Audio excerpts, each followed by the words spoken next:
ఉచిత బస్సు సదుపాయం వల్ల మహిళలు తీవ్ర ఇబ్బందులు ఎదుర్కొంటున్నారని ప్రతి గ్రామానికి బస్సు సౌకర్యం ఏర్పాటు చేసి ఉచిత ప్రయాణాన్ని మెరుగుపరచాలని డిమాండ్ చేస్తూ డిచ్పల్లి మండల కేంద్రంలో పీఓడబ్ల్యూ ఆధ్వర్యంలో సంతకాల సేకరణ చేశారు. మహిళలు తీవ్రంగా ఇబ్బందులు ఎదుర్కొంటున్నారని, చాలీచాలని బస్సులు ఏర్పాటు చేయడం వల్ల ఆందోళన చెందుతున్నారని, ఇప్పటికైనా తక్షణమే రేవంత్ రెడ్డి సర్కారు స్పందించి ప్రతి గ్రామానికి బస్సును ఏర్పాటు చేయాలని డిమాండ్ చేశారు. లేకపోతే జిల్లా వ్యాప్తంగా నిరసన కార్యక్రమాలకు దిగుతామని హెచ్చరించారు పీఓడబ్ల్యూ నాయకులు.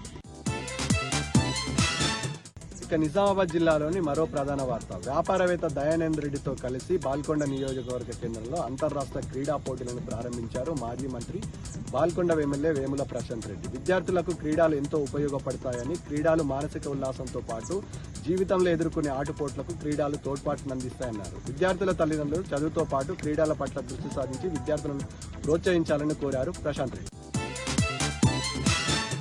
ఇక నిజామాబాద్ జిల్లాలోని మరో ప్రధాన వార్త. బీసీలంతా ఒక్కతాటికి పైకి వస్తే తప్ప రాజ్యాధికారం వచ్చే పరిస్థితి ఉండదన్నారు బీసీ నేత, రాజ్యసభ సభ్యుడు ఆర్ కృష్ణయ్య. ఆర్మూర్ నియోజకవర్గంలో కేంద్రంలో బీసీ నేత రాజారాం యాదవ్ సమక్షంలో సదస్సు నిర్వహించారు. ఈ సదస్సుకు మాజీ ఐఏఎస్ అధికారి చిరంజీవులతో పాటు ఇతర ముఖ్య బీసీ నాయకులు పాల్గొన్నారు. రేవంత్ రెడ్డి సర్కారు ప్రజలకిచ్చిన హామీ మేరకు 42% బీసీ రిజర్వేషన్ కల్పించి కామారెడ్డి డిక్లరేషన్ ని అమలు చేయాలని డిమాండ్ చేశారు.